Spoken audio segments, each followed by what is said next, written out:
Saudi আরবের একজন ব্যক্তি আছে, আপনারা আল রাজিহি ব্যাংকের নাম শুনবেন, অনেকেই জানেন না। রাজিহি ব্যাংকের মালিক, ওনার বিজনেস পলিসি এত মজবুত যে ওনার বিজনেস পলিসির একটা অংশ হচ্ছে উনি দিনের জন্য ওয়াকফ করে কোম্পানি খুলেন। যেমন কথার কথা, আমাদের পাশে একজন ব্যবসায়ী আছে, তিনি হয়তো গার্মেন্টস শিল্পে অনেক পারদর্শী। তো গার্মেন্টস শিল্পের মধ্যে পণ্য থাকতে পারে মাফলার, সুইটার, জ্যাকেট, গেঞ্জি, প্যান্ট, এগুলো পণ্য থাকতে পারে। তার মধ্যে উনি একটা পণ্য, কথার কথা প্যান্ট বা কথার কথা শাড়ি পণ্যটার একটা ব্র্যান্ড দিলেন, যে এই শাড়ি জনি প্রিন্ট শাড়ি, একটা ব্র্যান্ড দিলেন। এই ব্র্যান্ড পুরোটাই ওয়াকফ করে দিলেন ফি সাবিলিল্লাহ। কথাটা বুঝেন, পুরো কোম্পানিটাই ওয়াকফ হয়ে গেল কিসের জন্য? ফি সাবিলিল্লাহ। এই কোম্পানিতে এবার যত ইনকাম হবে, সব ইনকাম কোথায় ব্যয় হবে? আল্লাহর রাস্তায়। কোথায় ব্যয় হবে? আল্লাহর রাস্তায়। আল রাজিহি ব্যাংকের মালিক এবং তার কোম্পানির মালিক কোটি কোটি টাকা, লাখো কোটি টাকা মানুষ কল্পনা করতে পারবে না আল্লাহর রাস্তায় ব্যয় করে। আমরা যে মাক্তাবা শামেলা ইউজ করি, মাক্তাবা শামেলা তৈরিতে তার অর্থ আছে। সারা সৌদি আরবের বড় বড় শহরে তার অর্থ দিয়ে তৈরি করা মসজিদ আছে। পৃথিবীর বহু শহরে তার দান দক্ষিণা সব কিছু আছে। তাহলে সবসময় বিজনেসে নিজের জন্য করতে হবে এটা কিন্তু নয়। আপনি একটা বিজনেসের একটা শাখা পুরো আল্লাহর জন্য ওয়াকফ করে দেন, ওই ওয়াকফ থেকে যা ইনকাম আসবে সেই ইনকাম আল্লাহর রাস্তায় ব্যয় হবে। তো সম্মানিত উপস্থিতি, আসল জীবন ওটাই যেটা আল্লাহর জন্য ব্যয় করা হয়, কিন্তু পুরো জীবনটাই আল্লাহর জন্য ব্যয় করা সম্ভব। দুনিয়ার বিষয়ে কিছু আয়াত, আগের আলোচনায় হয়তো কিছু আয়াত ছুটে গিয়ে থাকতে পারে, এখানে কিছু আয়াত আপনাদের সামনে পড়ি। আল্লাহ সুবহানাহু ওয়া তাআলা বলছেন, ওয়ামাল হায়াতুদ দুনিয়া ইল্লা লাইব ওয়া লাহু, দুনিয়া হচ্ছে খেল তামাশা মাত্র, ধোঁকা মাত্র। ওয়ালাদ দারুল আখিরাহ, আর পরকাল খায়রুল লিল্লাযিনা ইয়াত্তাকুন, দুনিয়ার চাইতে হাজারো গুণ, লাখো গুণ, কোটি গুণ উত্তম। আল্লাহ সুবহানাহু ওয়া তাআলা অন্য আয়াতে বলছেন, আল্লাযীনা ইত্তাখাযু দীনাহুম লাহওয়ান ওয়া লাইবা ওয়া গাররাতহুমুল হায়াতুদ দুনিয়া, যাদেরকে দুনিয়া ধোঁকা দিয়েছে, শুনে রাখো, যাদেরকে দুনিয়া ধোঁকা দিতে পেরেছে, ফালইয়াউমা নানসাহুম, আজ কিয়ামতের মাঠে আমি আল্লাহ তাদেরকে ভুলে যাব, কামা নাসু লিকা ইয়াউমিহিম হাযা, যেমন তারা দুনিয়ার বুকে আমার সাক্ষাৎকে ভুলে গেছিল। দুনিয়ার ধোঁকায় পড়ে আমি আল্লাহ আমার সাথে সাক্ষাৎ করা লাগবে কিয়ামতের মাঠে, এই সাক্ষাৎকে যেমন ভাবে তারা ভুলে গেছে, আজ কিয়ামতের মাঠে আমি আল্লাহ তাদেরকে ভুলে যাব। ওয়ামা কানু বিআয়াতিনা ইয়াজহাদুন, আল্লাহ সুবহানাহু ওয়া তাআলার ভুলে যাওয়া দুই ধরনের। আল্লাহ সুবহানাহু ওয়া তাআলার ভুলে যাওয়া দুই ধরনের। তার মধ্যে আরেক আয়াতে আল্লাহ সুবহানাহু ওয়া তাআলা বলছেন, আনসাহুম আনফুসাহুম, যারা দুনিয়াতে আল্লাহকে ভুলে যায় তারা নিজেকেও ভুলে যাবে। যারা দুনিয়াতে আল্লাহকে ভুলে যায় তারা কাকে ভুলে যাবে? নিজেকেও ভুলে যাবে। কিভাবে মানুষ নিজেকে ভুলতে পারে? আজীব কোরআনের আয়াত। মানুষ নিজেকে কেমনে ভুলে যেতে পারে, এটার ব্যাখ্যায় মুফাসসিরিনে কেরাম বলছেন, ইবনুল কাইয়িম রাহিমাহুল্লাহ লিখছেন যে মানুষ নিজেকে ভুলে যাবে মানে দুনিয়াতে যত কাজ তার জন্য কল্যাণকর, যে কাজ আপনার জন্য কল্যাণকর, সেই কল্যাণের রাস্তায় আপনি চলতে পারবেন না, এটাই আপনার নিজেকে ভুলে যাওয়া। ওই কল্যাণের রাস্তায় চলার তৌফিক আল্লাহ সুবহানাহু ওয়া তাআলা দিবে না, এটাই হচ্ছে দুনিয়াকে ভুলে যাওয়া। আর পরকাল কি? আবু হুরায়রা রাদিয়াল্লাহু তাআলা আনহু থেকে বর্ণিত, তিনি বলেন, রাসূল সাল্লাল্লাহু আলাইহি ওয়াসাল্লাম বলছেন, পরকাল এমন কিছু, জান্নাত এমন কিছু, আ'দাদতু লিইবাদিয়াস সালিহিন, আমি আমার সৎ বান্দাদের জন্য এমন কিছু প্রস্তুত করে রেখেছি, মা লা আইনুন রাআত, যা চোখ কোনোদিন দেখেনি, ওয়ালা উজনুন সামিআত, কান কোনোদিন শোনেনি, মানুষের অন্তর কোনোদিন কল্পনা করতে পারেনি। আল্লাহু আকবার। পরের পর্বে আমরা আসি দুনিয়ার শ্রেষ্ঠ মানুষদের অবস্থা। দুনিয়ার শ্রেষ্ঠ মানুষদের মধ্যে দুই একজনের অবস্থা বলে বর্ণনা শেষ করব। তার মধ্যে রাসূল সাল্লাল্লাহু আলাইহি ওয়াসাল্লাম একজন। রাসূল সাল্লাল্লাহু আলাইহি ওয়াসাল্লাম সম্পর্কে আয়েশা রাদিয়াল্লাহু তাআলা আনহা বলছেন, মা শাবিআ আলু মুহাম্মাদিন মিন খুবজি শাঈর ইয়াওমাইনি মুহাম্মদ এবং তার পরিবার সাল্লাল্লাহু আলাইহি ওয়াসাল্লাম, মুহাম্মদ এবং তার পরিবার টানা 2 দিন রুটি খেয়েছে, শাঈর, টানা 2 দিন জবের রুটি খেয়েছে, এরকম কোনোদিন হয়নি। এমনকি তিনি মৃত্যুবরণ করে নিয়েছেন, কিন্তু কোনোদিন এরকম হয়নি যে টানা 2 দিন জবের রুটি খেতে পেরেছেন। আর এক হাদিসে আয়েশা রাদিয়াল্লাহু তাআলা আনহা বলছেন যে এমনও চলে গেছে, তার হাদিসের বাক্যটা হচ্ছে এরকম যে আবু হুরায়রা রাদিয়াল্লাহু তাআলা আনহু থেকে বর্ণিত, তিনি বলেন যে এমনও গেছে যে আমি মেম্বার এবং আয়েশা রাদিয়াল্লাহু তাআলা আনহার ঘরের মাঝামাঝি জায়গায় পড়েছিলাম, একজন ব্যক্তি আসলো, তার পায়ের ধাক্কা আমার গায়ের সাথে লাগলো, সে মনে করছে আমি পাগল, অথচ আমি পাগল নই, আমি ক্ষুধার জ্বালায় এভাবে পড়েছিলাম। তো এইরকম সাহাবীদের জীবন এবং রাসূল সাল্লাল্লাহু আলাইহি ওয়াসাল্লামের জীবনে অনেক বর্ণনা পাওয়া যাবে, যেগুলো মানুষকে অন্তর প্রশান্তি দিতে পারে যে তাদের মতো বড় ব্যক্তির যদি এই অবস্থা হয়, তাহলে আমরা কত সুখে কত ভালোতে আছি, সেটার জন্য আমাদের আল্লাহ সুবহানাহু ওয়া তাআলার শুকরিয়া আদায় করা উচিত। এবার আমরা আসি, রিজিক জানলাম, দুনিয়ার বাস্তবতা জানলাম, কে বোকা কে বুদ্ধিমান সেটা জানলাম, পরকালের সাথে দুনিয়ার তুলনা দেখলাম। এবার আমাদের আলোচনা, রিজিক কি আমাদের হাতে? রিজিক যদি আমাদের হাতে না হয়, তাহলে আমরা কি ঘরে বসে থাকব? এই 2টা প্রশ্নের উত্তর এই পর্বে আলোচনা করব। রিজিক যদি আমাদের হাতে হতো, একটা উদাহরণ দেখেন, একজন মানুষ যার একটা টাকাও নাই, সে কুরবানির দিনে গোশত খেতে পায়। আর একজন মানুষ যে কোটি টাকার মালিক, সে একদিনও গোশত খেতে পায় না। কেননা তার এমন অসুখ, যে অসুখে যদি সে গোশত খায় তাহলে তার অসুস্থতা বেড়ে যাবে, এই জন্য সে গোশত খেতে পারে না। তাহলে একজনের টাকা থাকার পরেও খেতে পাচ্ছে না, আর একজন টাকা নাই তারপরেও খেতে পাচ্ছে না। রিজিকের বাস্তবতা আপনি আরো ভাবে বুঝতে পারেন। আপনি একদিন হোটেলে বসে খাচ্ছেন, আপনি নিজে বিল দিবেন বলে পকেটে টাকা নিয়ে গেছেন, হুটহাট আপনার একজন বন্ধু আসলো, সে আপনাকে বিল দিতে দিল না, সে বিলটা দিয়ে দিল। আপনি কি কোনো সময় কল্পনা করেছিলেন যে আপনার পকেট থেকে টাকাটা লাগবে না? রাস্তায় অনেক গাড়ি আছে, জায়গা হচ্ছে না, এদিকে ফাঁকা আছে, অনেক জায়গা বাম দিকে ফাঁকা আছে, যারা ডান দিকে আছেন তারা একটু বাম দিকে চলে আসেন। বাম দিকে ফাঁকা আছে, যারা ডান দিকে আছেন তারা বাম দিকে চলে আসেন। তো রিজিক মানুষের হাতে নয়, তার জ্বলন্ত প্রমাণ মানুষ তার নিজের জীবনে বহুভাবে পেতে পারে। তার কয়েকটা আয়াত এবং কয়েকটা হাদিস আপনাদের সামনে পড়ি। আল্লাহ সুবহানাহু ওয়া তাআলা পবিত্র কোরআন মাজিদে বলছেন, ওয়ামা মিন দাব্বাতিন ফিল আরদি ইল্লা আলাল্লাহি রিজকুহা, জমিনে এমন কোনো মশা মাছি সাপ বিচ্ছু পোকামাকড় বাঘ ভাল্লুক জীবজন্তু জানোয়ার মানুষ জিন বসবাস করে না যাদের রিজিকের দায়িত্ব কার নয়? আল্লাহ সুবহানাহু ওয়া তাআলার নয়। আর এক আয়াতে আল্লাহ সুবহানাহু ওয়া তাআলা বলছেন, আল্লাহু ইয়াবসুতুর রিজকা লিমান ইয়াশা, আল্লাহ যাকে চান তার রিজিক প্রশস্ত করে দেন।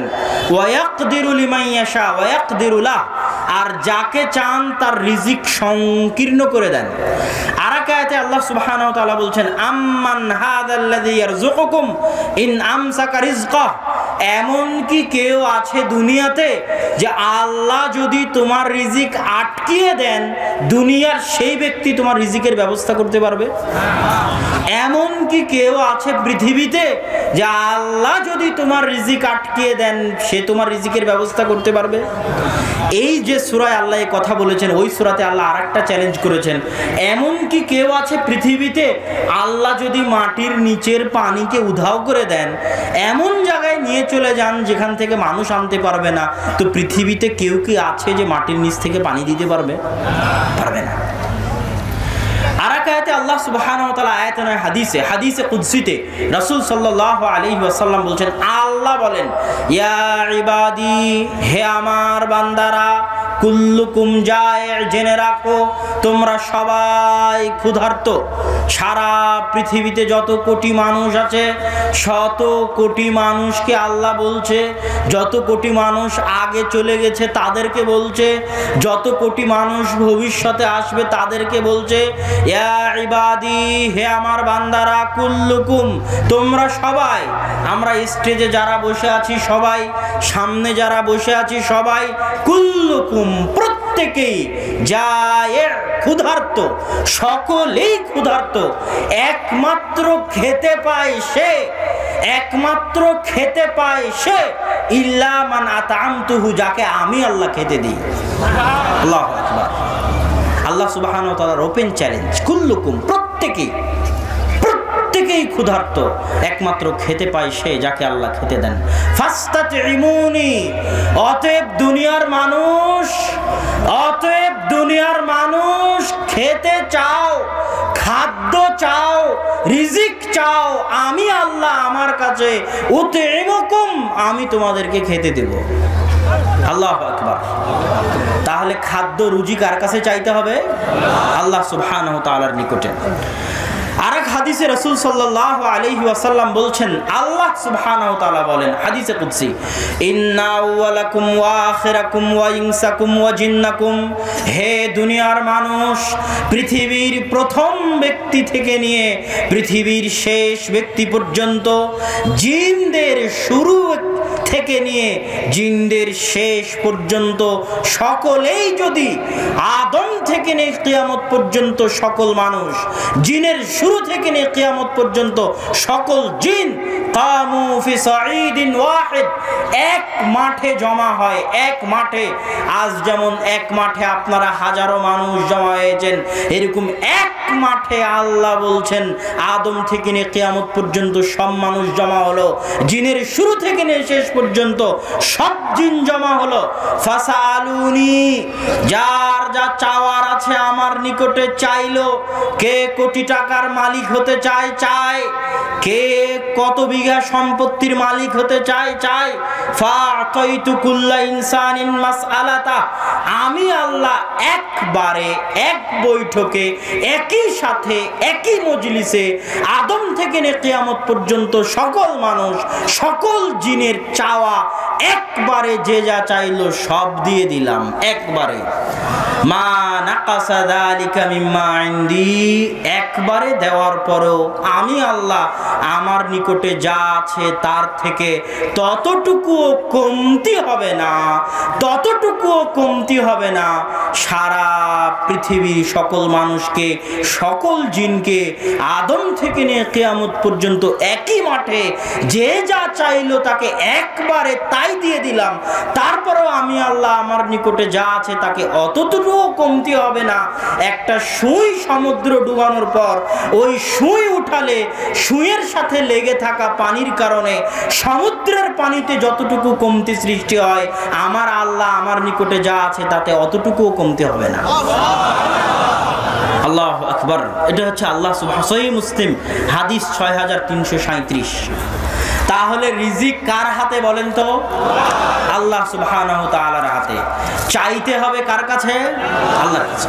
রিজিক আর ভাগ্য এত ওতপ্রোতভাবে জড়িত যে আব্দুল্লাহ বিন মাসউদ রাদিয়াল্লাহু তাআলা আনহু থেকে বর্ণিত, তিনি বলেন রাসূল সাল্লাল্লাহু আলাইহি ওয়াসাল্লাম বলছেন, আন্নাহু লাইসা মিন নাফসিন, এমন কোন আত্মা নেই যে আত্মা মৃত্যুবরণ করতে পারে, এমন কোন আত্মা নেই যে আত্মা মৃত্যুবরণ করতে পারে যতক্ষণ না তার ভাগ্যে যে রিজিক লেখা আছে ওই রিজিক ভোগ করে শেষ না করে, ততক্ষণ পর্যন্ত ওই আত্মা দুনিয়া থেকে মরতে পারে না। আপনার মৃত্যু আপনাকে যেভাবে খুঁজছে, আপনার রিজিক আপনাকে সেভাবে খুঁজছে। কেন আপনি মরবেন না যতক্ষণ না আপনার রিজিক শেষ হয়। যদি আগে বেশি, আর যদি আগে কম ভক্ষণ করে থাকেন তো মরার আগে বেশি খাবেন, কিন্তু রিজিক রেখে আপনি দুনিয়া থেকে যাবেন না। আপনার মৃত্যু আপনাকে যেভাবে অনুসন্ধান করে, আপনার রিজিক আপনাকে সেভাবে অনুসন্ধান করবে। রিজিক আর আল্লাহর সম্পর্ক বুঝাতে গিয়ে আর দুটো কথা বলি। মারিয়াম আলাইহা সালাতু ওয়াস সালাম, ইমরাতু ইমরান, ইমরানের স্ত্রী বলল, আল্লাহ আমার পেটে যা আছে আমি তা তোমার রাস্তায় মুহাররার, তোমার রাস্তায় ওয়াকফ করে দিলাম। তারপরে যখন প্রসব হলো দেখলেন মেয়ে সন্তান, অথচ তার ধারণা ছিল হবে ছেলে সন্তান। কেন ছেলে সন্তান কি আল্লাহর রাস্তায় দেওয়া যায়? মেয়ে তো পর্দার বস্তু, কেমনে আল্লাহর রাস্তায় দিবেন? আল্লাহ বলছেন আল্লাহু আ'লামু বিমা ওয়াদাআত, সে যে মেয়ে সন্তান দিচ্ছে এটা আল্লাহ আগে থেকেই জানেন। ওর আশ্চর্য হওয়ার এখানে কিছু নাই, আল্লাহ আগে থেকেই জানেন সে মেয়ে সন্তান দিচ্ছে। আল্লাহ সুবহানাহু ওয়া তাআলা তার নাম রাখলেন মারিয়াম, তার দায়িত্ব দেওয়া হলো জাকারিয়া, জাকারিয়া নবী। খাদেমা করে দেওয়া হলো বাইতুল মাকদিসের, বাইতুল মাকদিস ঝাড়ু দেওয়া পরিষ্কার করা দায়িত্ব তার। খালু জাকারিয়া আলাইহিস সালাতু ওয়াস সালাম নবী, তাকে করা হলো দায়িত্বশীল। কুল্লামা দাখালা আলাইহা জাকারিয়াল মিহরাব ওয়াজাদা ইনদাহা রিজকা, যখনই জাকারিয়া মারিয়ামের মেহরাবে প্রবেশ করে তখনই দেখে তার নিকটে অসময়ে রিজিক, অসময়ের ফল, অসময়ের আম, অসময়ের জাম, কাঁঠাল, লিচু, কমলা, আপেল। তখন সে বলে, ইয়া মারিয়াম আন্না লাকি হাযা, মারিয়াম অসময়ের এই খাবার কোথায় থেকে আসলো? মারিয়াম বলছেন, ইন্নাল্লাহা ইয়ারযুকু মান ইয়াশা বিগাইরি হিসাব, আল্লাহ যাকে চান তাকে বেহিসাব রিজিক দিতে পারেন। এই দৃশ্য দেখার পর জাকারিয়ার অন্তরে কামনা জাগলো, আহ, ইমরানকে যদি আল্লাহ এরকম একজন মেয়ে দিতে পারে যাকে আল্লাহ খাদ্য পাঠান, আমাকে কি আল্লাহ এরকম একটা সন্তান দিতে পারেন না? হুনালিকা দা জাকারিয়া রাব্বাহ, সাথে সাথে জাকারিয়া মেহরাবে দাঁড়িয়ে গেলেন সালাতের জন্য, আল্লাহকে ডাকার জন্য। আল্লাহকে ডাকার সবচেয়ে বড় মাধ্যম কি বলেন তো? জাকারিয়ার মনে চাইলো একটা সন্তান, জাকারিয়া সালাতে দাঁড়িয়ে গেলেন। দাঁড়িয়ে গিয়ে বলছেন, আল্লাহ আমি বৃদ্ধ হয়ে গেছি, ওয়াশতাআলার রাসু শাইবা, আমার চুল পেকে সাদা হয়ে গেছে, ওয়ামরাতি আকির, আমার স্ত্রী বন্ধ্যা, আমার স্ত্রী আগে থেকেই বন্ধ্যা। যখন যুবক ছিলাম তখন আমার সন্তান জন্ম দেওয়ার ক্ষমতা ছিল, আমার স্ত্রী বন্ধ্যা ছিল, সন্তান হয়নি। আজ আরো বিপরীত, আজ আমি বৃদ্ধ হয়ে গেছি, চুল পেকে গেছে, আজ আমারও সন্তান জন্ম দেওয়ার ক্ষমতা নাই, আবার আমার স্ত্রীও বন্ধ্যা, আবার আমার স্ত্রীও বৃদ্ধা। সন্তান হওয়া এখন অসম্ভব। অসম্ভব নয়? কি বলেন? কথা বলছেন না কেন? অবশ্যই অসম্ভব নয়, অবশ্যই অসম্ভব। ওনার স্ত্রী বন্ধ্যা আর উনার চুল পেকে গেছে, উনি হয়ে গেছেন বৃদ্ধ, সন্তান জন্ম দেওয়া অসম্ভব। হে আল্লাহ, এই অসম্ভব জানার পরেও আমি তোমার নিকটে চাইছি যে তুমি আমাকে সন্তান দাও।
আসসালামু আলাইকুম ভাইজান, আগামী জুমা কোনটা কোথায়? কেন্দুয়া, কাঞ্চনা।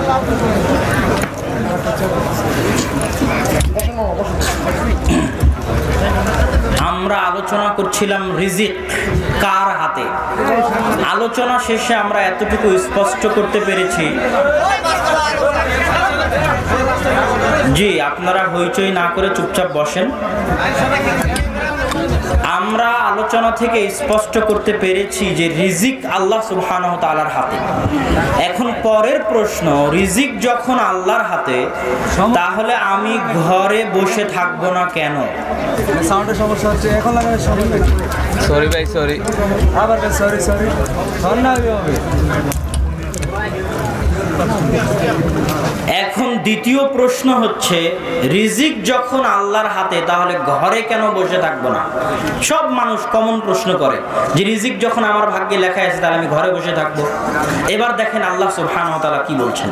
আল্লাহ সুবহানাহু ওয়া তাআলা বলছেন, হুয়াল্লাযী জাআলা লাকুমুল আরদা দালুলা।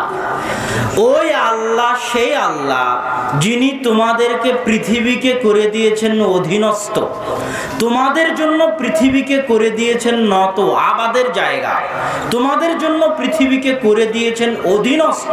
তিনি সেই আল্লাহ। কেন অধীনস্থ করেছেন? ফামশু ফি মানাকিবিহা, তোমরা পৃথিবীতে বিচরণ করো আর পৃথিবীর রিজিক ভক্ষণ করো, এটা আল্লাহর নির্দেশ। তার আয়াতে আল্লাহ সুবহানাহু ওয়া তাআলা বলছেন, ফাইদা কুদিয়াতিস সালাত ফান্তাশিরু ফিল আরদ ওয়াবতাগু মিন ফাদলিল্লাহ। হে দুনিয়ার মানুষ, যখন সালাত শেষ হয়ে যায়, তখন সালাত শেষে শুয়ে যেও না, সালাত শেষে ঘুমিয়ে পড়ো না। ফজরের সালাত শেষে কি করো না? ঘুমিয়ে পড়ো না, শুয়ে পড়ো না। যখন সালাত শেষ হয়, তখন তোমরা জমিনে ছড়িয়ে পড়ো। কেন জমিনে ছড়িয়ে পড়বে? ওয়াবতাগু মিন ফাজলি, জমিনের প্রত্যেক ইঞ্চি জায়গাতে আল্লাহর রহমত আছে, আল্লাহর বরকত আছে। এই প্রত্যেক ইঞ্চি জায়গা থেকে আল্লাহর রহমত অনুসরণ করো, আল্লাহর বরকত অনুসরণ করো। এই একটা ইঞ্চি জায়গায় যদি আপনি একটা ধান বপন করেন, গাছ হবে না? হবে না? হবে। এক হাত জায়গায় যদি একটা আম গাছ লাগান, হবে না? হবে না? তাহলে জমিনের প্রত্যেক ইঞ্চি জায়গায় কি আছে? বরকত আছে। এই বরকত অনুসন্ধান করা প্রত্যেক মানুষের জরুরি জিম্মেদারি, জরুরি দায়িত্ব এবং কর্তব্য। যে করবে না, সে আল্লাহর নেয়ামতের অবমূল্যায়ন করবে, আল্লাহর দয়াকে পা দিয়ে ধাক্কা দিবে, আল্লাহর অনুগ্রহকে পদদলিত করবে।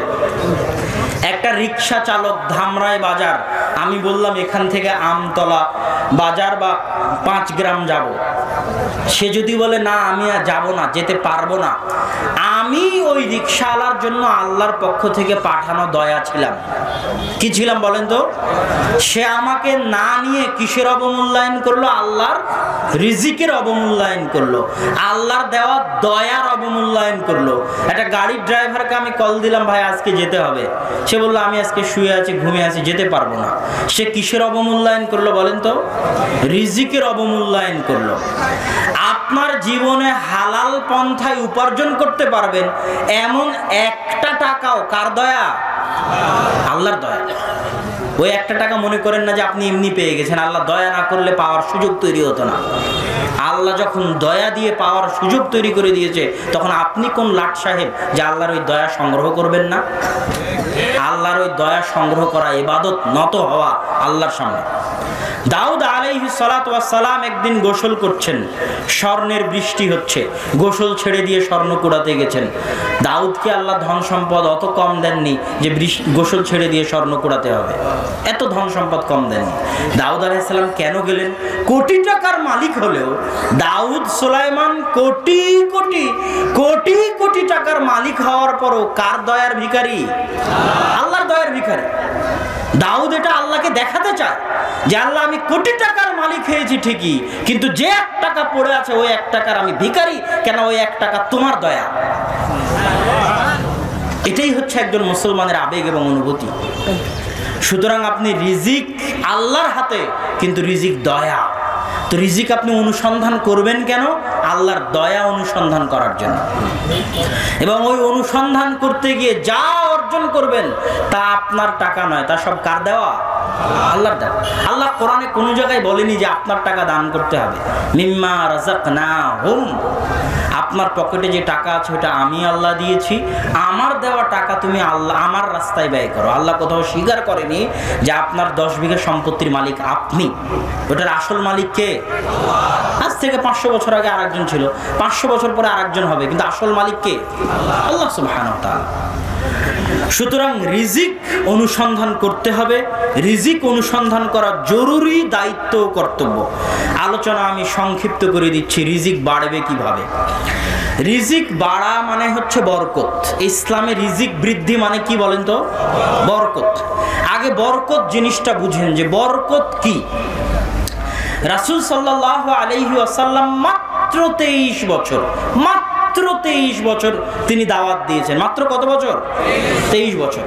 আব্দুর রাজ্জাক বিন ইউসুফ দাওয়াত দিচ্ছেন 30 বছর থেকে। কত বছর থেকে? আর আল্লাহ রাসূল মাত্র দাওয়াত দিয়েছেন কয় বছর? 23 বছর। তার দাওয়াত, তার জীবনে বরকত এত বেশি ছিল, এত বেশি ছিল যে তার ওই 23 বছর সারা পৃথিবীতে বিপ্লব সৃষ্টি করে দিয়েছে। এটা হচ্ছে বরকত। অল্প সময় কাজ বেশি, কাজে বরকত বেশি, এর নাম হচ্ছে বরকত। স্থায়িত্ব হওয়া, টিকে থাকা, এটা হচ্ছে বরকত। ইসলামের রিজিক বৃদ্ধি মানে রিজিকে বরকত হওয়া। রিজিক বৃদ্ধি মানে কি বলেন তো? রিজিকে এবার দুটো মূলনীতি বুঝে যান। সকল বরকতের উৎস আল্লাহ। সকল বরকতের উৎস কি? আল্লাহ এবং আল্লাহর সাথে সম্পৃক্ত যা কিছু আছে সবই বরকতের উৎস। যেমন আল্লাহর সাথে সম্পৃক্ত হচ্ছে আল্লাহর নাম। আল্লাহর নাম কার সাথে সম্পৃক্ত? আল্লাহর সাথে সম্পৃক্ত। এখন আল্লাহর নাম যেখানেই নেবেন সেখানেই বরকত হবে। আল্লাহর নাম যেখানেই নেবেন সেখানেই বরকত হবে। আল্লাহর নাম এত পাওয়ারফুল, এত পাওয়ারফুল যে আল্লাহর নাম ব্যতীত জবেহ করা প্রাণী আপনার জন্য হারাম। আল্লাহর নাম এত পাওয়ারফুল। আর যেখানে আল্লাহর নাম নেবেন সেখানে বরকত হবে। এবার সকল বরকতের উৎস যেমন আল্লাহ, ঠিক সকল বরকত নষ্টের মাধ্যম হচ্ছে শয়তান। কি বলেন তো? যেখানে শয়তান আছে ওখানে বরকত থাকবে না, নাই। এই দুটো মূলনীতি মাথায় রাখার পরে এবার আল্লাহ রাসূলের কিছু হাদিস দেখেন। রাসূল সাল্লাল্লাহু আলাইহি ওয়াসাল্লাম বলছেন, ইযা আকালা আহাদুকুম ওয়া যাকারা ইসমাল্লাহ, যখন তোমাদের কেউ খায় এবং আল্লাহর নাম নেয়, বিসমিল্লাহ বলে, তখন শয়তান তার সাথে খায় না। আর যদি বিসমিল্লাহ না বলে তাহলে তার সাথে কে খায়? আর শয়তান আসলো মানে কি চলে গেল? বরকত চলে গেল। মানে আপনার এই খাওয়াতে কি নাই বলেন তো? বরকত নাই। কেউ যখন বাড়িতে প্রবেশ করে তখন যদি আসসালামু আলাইকুম না বলে, কেননা সালাম হচ্ছে আল্লাহর নাম, আল্লাহর নাম না নেয়, আসসালামু আলাইকুম না বলে, তাহলে শয়তান বলে, শোনো, এই বাড়ি তোমাদের থাকার জায়গা, এই বাড়ি তোমাদের খাওয়ার জায়গা। তাহলে শয়তান যে বাড়িতে ঢুকলো ওই বাড়িতে কি থাকবে না? জোরে বলেন, কি থাকবে না? বরকত থাকবে না। বরকত ওই বাড়ি থেকে উঠে গেল, চলে গেল। আর যখনই বলবে আসসালামু আলাইকুম, তখন শয়তান বলবে বাড়ি থেকে তোমরা পালাও, এই বাড়িতে তোমাদের থাকাও নাই, খাওয়াও নাই। তার মানে ওই বাড়িতে বরকতের জায়গা তৈরি হলো। আর একটা দেখেন, আল্লাহ সকল বরকতের উৎস, আল্লাহর নামের আলোচনা গেল। এবার আল্লাহর বাণী। আল্লাহর বাণী কি বলেন তো? কোরআন। আল্লাহর বাণী কি? জীবনে বরকত অর্জনের বিশাল বড় মাধ্যম, বিশাল বড় মাধ্যম কোরআন তেলাওয়াত। রিজিকে বরকত চান, জীবনে বরকত চান, পরিবারে বরকত চান, বাড়িতে বরকত চান, বিশাল বড় মাধ্যম কি? কোরআন তেলাওয়াত। যার জীবনে কোরআন নাই তার জীবন পশু প্রাণীর চেয়েও খারাপ। আর যে বাড়িতে কোরআন নাই, কোরআন তেলাওয়াত হয় না, ওই বাড়ি কবরের মতো অন্ধকার। তাহলে বাড়িতে বরকত আসবে কি তেলাওয়াত করলে? কোরআন তেলাওয়াত করলে। এই মৌলিক কয়েকটা কথা গেল বরকত এবং শয়তান। বরকত আসে আল্লাহ সুবহানাহু ওয়া তাআলার পক্ষ থেকে, আর সকল বরকত হারিয়ে যায় শয়তান আসলে। এবার বরকতের পরে আর দু একটা বরকতময় জায়গা শুধু মুখে মুখে বলে চলে যাই। পৃথিবীতে কিছু বরকতময় জায়গা আছে, মদিনা, মক্কা, বাইতুল মাকদিস। এগুলোকে আল্লাহ সুবহানাহু ওয়া তাআলা বরকতময় জায়গা বলেছে। বরকতময় সময় সকাল। সকাল কি কিময় সময় বলেন তো? বরকতময় সময় হচ্ছে সকাল। বরকতময় কর্ম, বিসমিল্লাহর কথা বললাম, আল্লাহ সুবহানাহু ওয়া তাআলাকে স্মরণ করা। আল্লাহ সুবহানাহু ওয়া তাআলাকে স্মরণ করা বরকত পাওয়ার মাধ্যম। কোরআন তেলাওয়াতের কথা বললাম, এটা বরকত পাওয়ার মাধ্যম। একত্রে খাবার খাওয়া, এটা সহিহ হাদিস। এই হাদিসে রাসূল সাল্লাল্লাহু আলাইহি ওয়াসাল্লাম বলেন, কুলু জামিআন, একসাথে খাও, ওয়ালা তাফাররাকু, আলাদা আলাদা খেও না। ফাইনাল বারাকাতা ফিল জামাআ, বরকত আছে একসাথে খাওয়ার মধ্যে। একসাথে কি খেলে কি হবে জানো? ফাতুআমুল ওয়াহিদ ইয়াকফিল ইসনাইন, একজনের খাবার দুইজন খেতে পারবে, তিনজনের খাবার চারজন খেতে পারবে। কার হাদিস? হাদিস রাসূল সাল্লাল্লাহু আলাইহি ওয়াসাল্লাম। বরকত পাওয়ার আরেকটা মাধ্যম হচ্ছে জমজমের পানি। আল্লাহ রাসূল বলেছে ইন্নাহা মুবারাকা, জমজমের পানি হচ্ছে বরকতময়। বরকত বৃদ্ধির আরো কিছু উপায়, মৌলিক উপায়। এক নাম্বার হচ্ছে তাওহীদ, বরকত বৃদ্ধির উপায়। আল্লাহ সুবহানাহু ওয়া তাআলা কোরআন মাজিদে বলছে ওয়ালাউ আন্না আহলাল কুরা আমানু, যদি দুনিয়ার মানুষ ঈমান আনতো, ওয়াত্তাকাও, এবং তাকওয়াবান হতো, তাহলে আমি আল্লাহ ফাতাহনা আলাইহিম বারাকাতিস সামাই ওয়াল আরজ, আসমান জমিনের সকল বরকতের দরজা তাদের জন্য উন্মুক্ত করে দিতাম। তাহলে বরকতের দরজা উন্মুক্ত হওয়ার মাধ্যম হচ্ছে তাওহীদ। আরো অনেক আয়াত আছে, আমি একটা একটা করে বলে চলে যাচ্ছি। বরকত পাওয়ার, রিজিক বৃদ্ধি হওয়ার একটা মাধ্যম ক্ষমা প্রার্থনা করা। দলিল আল্লাহ সুবহানাহু ওয়া তাআলা কোরআনে বলছে নূহ আলাইহিস সালামের ঘটনা, ফাকুল তুস্তাগফিরু রাব্বাকুম ইন্নাহু কানা গাফফারা, তোমরা তোমাদের প্রতিপালকের ক্ষমা প্রার্থনা করো, তিনি ক্ষমাশীল। যদি তোমরা আল্লাহর নিকটে ক্ষমা প্রার্থনা করে কি হবে জানো? ইউরসিলিস সামা আলাইকুম মিদরারা, আসমান তোমাদের উপর বৃষ্টি বর্ষণ করবে মুষলধারে। ওয়াইমদিদকুম বিআমওয়ালিন ওয়া মানিন, আল্লাহ তোমাদেরকে ধন সম্পদ দিবে, সন্তান সন্ততি দিবে।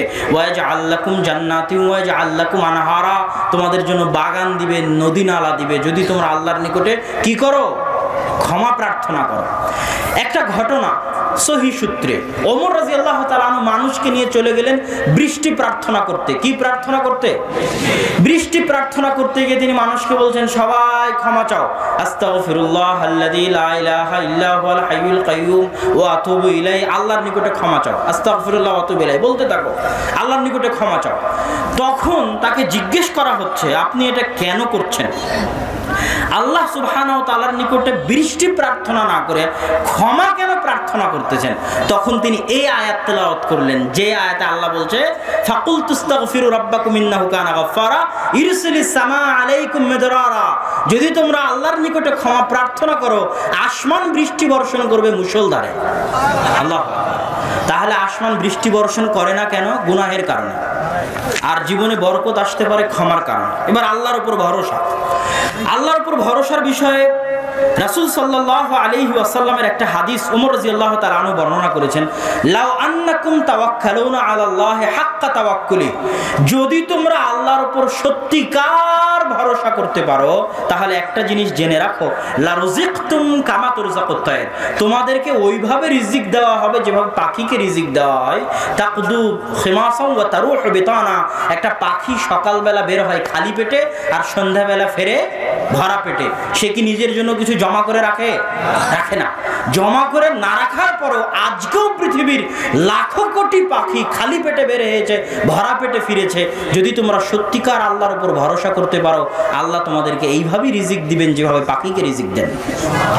আর এক আয়াতে আল্লাহ সুবহানাহু ওয়া তাআলা বলছে, যে আল্লাহর উপর ভরসা করবে এবং আল্লাহকে ভয় করবে তাকে আল্লাহ রিজিক দিবে এমন ভাবে, মিন হাইসু লা ইহতাসিব, এমন জায়গা থেকে তাকে রিজিক দিবে যে কল্পনাও করতে পারবে না যে এখান থেকে তার রিজিক আসতে পারে। আল্লাহু আকবার। এটা আল্লাহকে ভরসা করা এবং আল্লাহকে ভয় করা।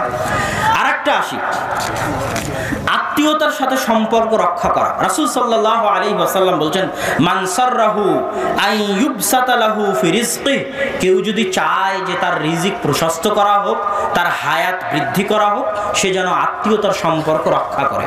আরেক হাদিসে রাসূল সাল্লাল্লাহু আলাইহি ওয়াসাল্লাম বলছেন, ইন্না আজালাত তাআ, পৃথিবীতে সবচেয়ে দ্রুত যেই ভালো কাজের প্রতিদান দেওয়া হয়, পৃথিবীতে সবচেয়ে দ্রুত যেই ভালো কাজের প্রতিদান দেওয়া হয় সেটা হচ্ছে আত্মীয়তার সম্পর্ক রক্ষা করা।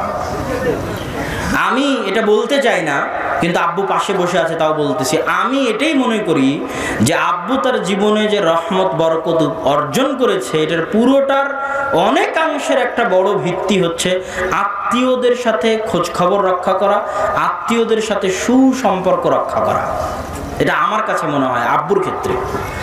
তো আত্মীয়দের সাথে, ভাই বোনের সাথে সুসম্পর্ক রক্ষা করা পৃথিবীতে এমন কঠিন কাজ, সহি আকীদার দোহাই দিয়ে এটা থেকে পার পাওয়া যাবে না। শত মানুষ ফোন করে বলে যে আমি সহি আকীদায় অংশগ্রহণ করেছি, আমার ভাই সহি আকীদায় আসেনি, তার সাথে কি সম্পর্ক রক্ষা করব? আমার বাপ সহি আকীদায় আসেনি, বেদাতি, তার সাথে কি সম্পর্ক রক্ষা করব? এই প্রশ্ন করা মানে সে এখনো ইসলাম বুঝেনি। সহি আকীদা দিয়ে আত্মীয়তার সম্পর্ক থেকে রক্ষা পাওয়া যাবে না। যদি মুশরিক হয়, কাফের হয়, তবুও ভালো সম্পর্ক রক্ষা করতে হবে, না হলে রিজিক উঠে যাবে। বরকত উঠে যাবে। তাহলে আত্মীয়তার সম্পর্ক এমন ভয়ঙ্কর যে আত্মীয়তার সম্পর্ককে আল্লাহ বলেছে, শোনো, যে তোমার সাথে সম্পর্ক রক্ষা করবে আমি আল্লাহ তার সাথে সম্পর্ক রক্ষা করব। আত্মীয়তার সম্পর্ক শোনো, যে তোমার সাথে সম্পর্ক ছিন্ন করে দিবে আমি আল্লাহ তার সাথে সম্পর্ক ছিন্ন করে দেব।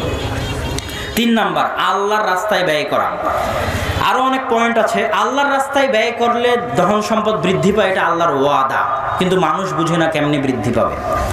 বিবাহ করলে ধন সম্পদ বৃদ্ধি পাবে, এটা আল্লাহ রাসূলের ওয়াদা, মানুষ বুঝে না কেমনে বৃদ্ধি পাবে।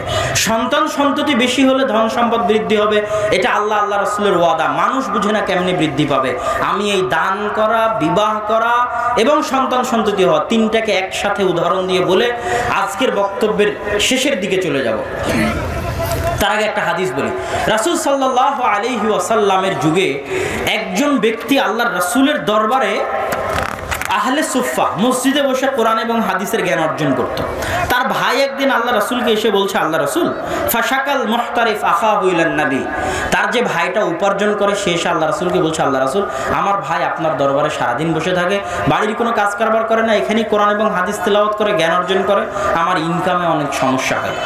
তখন রাসূল সাল্লাল্লাহু আলাইহি ওয়াসাল্লাম তাকে বললেন, লাআল্লাকা তুরযাকু বিহি, শোনো, তোমার ভাই আহলে সুফাদের সাথে কোরআন তেলাওয়াত করে, হাদিস মুখস্থ করে, তোমার সাথে ইনকামে সহযোগিতা করতে পারে না। তুমি একটা জিনিস জেনে রাখো, তুমি যতটুকু ইনকাম করো ততটুকু তুমি যে তোমার এই ভাই, যে ভাই আমার আহলে সুফায় পড়তেছে, তার খরচ বহন করতেছো, এর খরচ বহন করার কারণেই তুমি যতটুকু রিজিক পাও অতটুকু পেয়ে থাকো। কথা যদি বুঝতে না পারেন তাহলে আমি বুঝাতে ব্যর্থ। এবার এটাকে আরো স্পষ্ট করি। পৃথিবীতে সব মানুষ নিজ নিজ ভাগ্য নিয়ে আসেনি, যেটা শুরুতে আলোচনা করেছি, যে কেউ নিজের রিজিক ছাড়া দুনিয়া থেকে যাবে না, সবাই নিজ নিজ রিজিক এনেছে। এবার দেখেন, আপনার যখন আপনি একাই ছিলেন তখন আল্লাহ আপনার একার রিজিক আপনাকে দিত। আজকে আপনি বিবাহ করলেন, আপনার স্ত্রী কি তার রিজিক নিয়ে দুনিয়াতে আসেনি? বিবাহ করে আপনি তাকে ঘরে নিয়ে আসলেন, এখন ওর রিজিক আল্লাহ কার মাধ্যমে আপনার কাছে পৌঁছাবে? আপনার মাধ্যমে পৌঁছাবে। কেন? ওর রিজিক তো আল্লাহকে দিতে হবে, এটা তো আল্লাহর দায়িত্ব। ও তো ঘরে বসে আছে, ও তো চাকরি করতে যায় না। শত শত স্ত্রী, হাজারো লাখো স্ত্রী আছে যারা যায় না কি করতে? চাকরি করতে যায় না, বাড়িতে কাজ করতেছে, সন্তান সন্ততি লালন পালন করতেছে। সে কি রিজিক নিয়ে আসেনি? তার রিজিক আল্লাহ কার হাত দিয়ে দিবে? আপনার হাত দিয়ে দিবে। আজকে একটা সন্তান হলো, সে কি রিজিক নিয়ে আসেনি? ওই সন্তানের ভাগ্যে যদি গোস্ত খাওয়া লেখা থাকে, তো ওই গোস্ত খাওয়ার টাকা আল্লাহ কার হাত দিয়ে দিবে? আপনার হাত দিয়ে দিবে। ওর ভাগ্যে যদি ভালো পোশাক আশাক লেখা থাকে, তো ওই ভালো পোশাক আশাকের টাকা আল্লাহ কার হাত দিয়ে দিবে? আপনার হাত দিয়ে দিবে। তাহলে আগে যখন আপনি একাই ছিলেন তখন আপনার একার রিজিক আপনার কাছে আসতো। স্ত্রী আসলো, স্ত্রীর রিজিক যোগ হলো, স্ত্রীর রিজিক আপনার কাছে আসে। সন্তান যোগ হলো, সন্তানের রিজিক আল্লাহ আপনার কাছে পাঠায়। এবার মাদ্রাসার 2টা এতিম সন্তান, যেটা দানের কথা আসলো, ওই 2টা এতিমের কি রিজিক নাই? রিজিক আছে। ওই 2টা এতিমের রিজিকের দায়িত্ব যদি আপনি বহন করেন, তো ওই 2টা এতিমের রিজিকের টাকা আল্লাহ কার হাত দিয়ে দিবে? আপনার হাত দিয়ে দিবে। এটা কার দায়িত্ব? আল্লাহর দায়িত্ব। আপনি পৃথিবীর যত মানুষের রিজিকের দায়িত্ব উঠাবেন, তত মানুষের রিজিকের ব্যবস্থা আল্লাহ আপনার হাত দিয়ে করে দিবে। যত মানুষের, কেননা আসল রিজিক দাতাকে আপনি না উঠালেও কি ওদের ভাত হতো না? কে দিত? আপনি উঠিয়ে দেখেন, আল্লাহ আপনার মাধ্যম দিয়ে দিবে। এটাই হলো দান করা, বিবাহ করা, সন্তান সন্ততি বেশি হওয়ার ফল। লা তাকতুলু আওলাদাকুম খাশিয়াতা ইমলাক নাহনু নারযুকুকুম ওয়া ইয়াহুম। হে মানুষ, তোরা দারিদ্রতার ভয়ে সন্তান হত্যা করিস না, কেননা এখন পর্যন্ত তুই তোর নিজের রিজিকের মালিক হতে পারিসনি। এখন পর্যন্ত তোর রিজিকের দায়িত্ব আমি আল্লাহ আমার উপরে, তোকে খাওয়াই আমি, তোর সন্তান হলে তাকেও খাওয়াবো আমি। পৃথিবী চালায় আল্লাহ, কিভাবে চালাতে হবে এটা কে ভালো বোঝেন? আল্লাহ ভালো বোঝেন। অতএব সন্তান কম নেবেন রিজিকের ভয়ে, মানে আপনি আল্লাহকে এখনো চিনেন না। কি করতে পারেননি? চিনতে পারেননি। আপনি যদি মনে করেন সন্তান নিলে খাওয়াবো কি পড়াবো কি, মানে আপনি কাকে অপমান করছেন জানেন? আল্লাহর দয়াকে, আল্লাহর রহমতকে, আল্লাহর রিজিক দিতে পারার ক্ষমতাকে, আল্লাহর এই ওয়াদাকে, ওয়ামা মিন দাব্বাতিন ফিল আরদি ইল্লা আলাল্লাহি রিজকুহা। জমিনে এমন কোনো পশু প্রাণী, মানুষ, জিন জন্তু বসবাস করে না যাদের রিজিকের দায়িত্ব কে পালন করে না? আল্লাহ। আপনি যখনই টাকার ভয়ে সন্তান কম নেবেন তখনই আপনি আল্লাহর এই ওয়াদার সাথে ঠাট্টা করছেন। আলোচনা আরও অনেক লম্বা ছিল। রিজিক কমে যায় কি কি কারণে, তার একটা হচ্ছে নেয়ামতের অবমূল্যায়ন করলে, যেটা আব্বুর বহু বক্তব্যে শুনেছেন যে আপনার স্ত্রী ভাতের দানা পড়ে গেলে যদি না উঠায় তাহলে ও হচ্ছে হস্তিনী স্ত্রী, যার কারণে বাড়ি থেকে বরকত চলে যাবে। কেননা আল্লাহ নেয়ামতের অবমূল্যায়ন কি করেন না, সহ্য করেন না। নিয়ামতকে মূল্যায়ন করলে আল্লাহ বাড়িয়ে দিবে। তোমরা আমার শুকরিয়া আদায় করো, বাড়িয়ে দিব, এটা আল্লাহর ওয়াদা। নেয়ামতকে মূল্যায়ন করাই হচ্ছে শুকরিয়া আদায় করা। নেয়ামতকে মূল্যায়ন করাই কি আদায় করা বলেন তো? শুকরিয়া আদায় করা। আর নেয়ামতকে অবমূল্যায়ন করাই হচ্ছে কুফরি করা। শুকরিয়া আদায় করবেন, মূল্যায়ন করবেন, আল্লাহ আরো বাড়িয়ে দিবে। দাউদ সুলাইমানকে আল্লাহ ধন সম্পদ যত বাড়িয়ে দিয়েছে, দাউদ সুলাইমান আল্লাহর ইবাদত তত বাড়িয়ে দিয়েছে। কথা বুঝতে পারেননি মনে হয়। আর আপনার ধন সম্পদ আল্লাহ যত বাড়িয়ে দিয়েছে আপনি তত অহংকারী হয়েছেন, আল্লাহ থেকে তত দূরে সরে গেছেন। আপনার ধন সম্পদে বরকত হবে না, বেশি দিন টিকবে না। এই প্রজন্মে থাকতে পারে, পরের প্রজন্মে ফকির হয়ে যাবে। পরের প্রজন্মে যদি থাকে তারপরের প্রজন্মে ফকির হয়ে যাবে। হতেই হবে, হতে বাধ্য, টিকবে না যতক্ষণ না আপনি নিয়ামতের মূল্যায়ন করবেন। আর দাউদ সুলাইমানের কাছ থেকে না শিখবেন শুকরিয়া আদায় করা। আল্লাহ যত দিবে তত আল্লাহর সামনে নত হতে হবে, যত দিবে তত আল্লাহর সামনে নত হতে হবে। এটা আল্লাহ খুশি হন। 100 তলা বিল্ডিং বানান, কে মানা করেছে?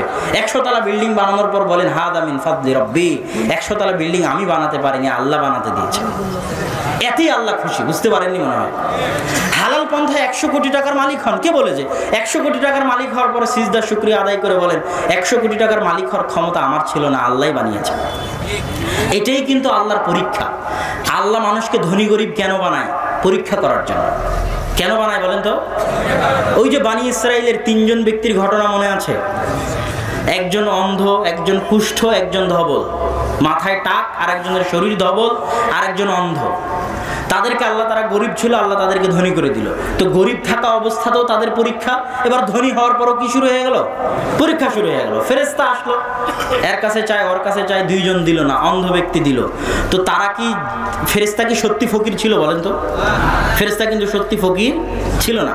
এই জন্য আব্বু বলে যে রাস্তায় যে ফকিরই আসবে তার তথ্য যাচাই করার আপনার প্রয়োজন নাই, যে সেই টাকা নিয়ে গিয়ে মদ কিনবে না জুয়া করবে না এই টাকা আরেকজন মেরে খাবে।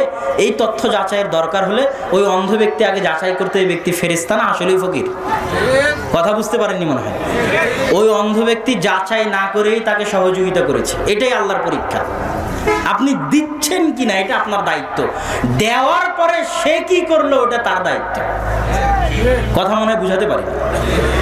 তো আল্লাহ সুবহানাহু ওয়া তাআলা ধনী অবস্থাতেও আপনাকে পরীক্ষা করবে, গরিব অবস্থাতেও আপনাকে পরীক্ষা করবে। ধনী অবস্থায় আল্লাহর শুকরিয়া আদায় করতে হবে, গরিব অবস্থায় আল্লাহর উপর ভরসা করে ধৈর্য ধারণ করতে হবে, সর্বাবস্থায় আলহামদুলিল্লাহ বলতে পারতে হবে। এই জন্য আল্লাহ শিখিয়ে দিয়েছে ইদা আসাবাতহুম মুসিবা ক্বালু ইন্না লিল্লাহ। মানুষ কিন্তু এই বাক্যের অর্থ বুঝে না। রিজিকের আলোচনা এই জন্য আমার লম্বা হয়, কেন রিজিকের আলোচনা আমি মানুষকে সূক্ষ্ম থেকে সূক্ষ্মভাবে বুঝাতে চাই, বুঝিয়ে উঠাতে চাই যে রিজিক কি, এই জন্য লম্বা হয়ে যায়। ইন্না লিল্লাহ এই বাক্যের অর্থ মানুষ বুঝে না। আপনার সন্তান মারা গেল, আপনি বলছেন ইন্না লিল্লাহ। আপনার গাড়ি অ্যাক্সিডেন্ট হলো, আপনি বলছেন ইন্না লিল্লাহ। আপনার 50,000 টাকা হারিয়ে গেল, আপনি বলছেন ইন্না লিল্লাহ। এর মানে কি? ইন্না লিল্লাহ। আরে ওই সন্তান তো দূরে থাক, ওই 50,000 টাকা তো দূরে থাক, আমি নিজেও আল্লাহর। আমি নিজেও কার? আমি কি নিজে নিজের মালিক না আমি কার? আমার মালিক কে? তাহলে আমি আর আমাকে যা কিছু আল্লাহ দিয়েছে সবকিছুর আসল মালিক কে? আল্লাহ। আমাকে যদি আল্লাহ কোটি টাকা দিয়ে থাকে ওটারও আসল মালিক আল্লাহ। আমাকে যদি আল্লাহ 5-6টা সন্তান দিয়ে থাকে ওরও মালিক আল্লাহ। তাহলে আমিও আল্লাহর, আমার যা আছে সেটাও আল্লাহর। আল্লাহর জিনিস আল্লাহ নিয়ে গেল, তাতে আমার কি? কথা মনে বুঝতে পারেন? ইন্না লিল্লাহ ওয়া ইন্না ইলাইহি রাজিউন। আমি আর আমার যা কিছু আছে সবই আল্লাহর। আমি ফিরেও যাব আল্লাহর নিকটে। আল্লাহ আমাকে যা দিয়েছে সেটা আল্লাহ নিয়ে চলে গেল, তাতে আমার অতএব আমি ধৈর্য ধারণ করব। 50,000 টাকা আল্লাহ আমাকে দিয়েছিল, হারিয়ে গেছে, এটাই তাকদীর, আল্লাহ নিয়ে চলে গেছে। সন্তান আল্লাহ আমাকে দিয়েছিল, এটা আল্লাহর সন্তান। আমার 14 গোষ্ঠীর খাওয়া ছিল সন্তান জন্ম দেওয়ার? সারা পৃথিবীর সব ডাক্তার মিলে চেষ্টা করলে সন্তান জন্ম দিতে পারবে?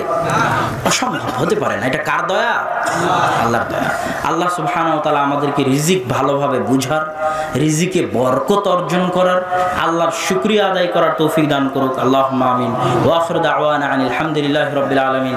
আসসালামু আলাইকুম ওয়া রাহমাতুল্লাহি ওয়া বারাকাতুহু। এই বইটা আপনারা পাবেন আজকে, রিজিক বইটা। আচ্ছা, আপনাদের মধ্যে যদি রুমাল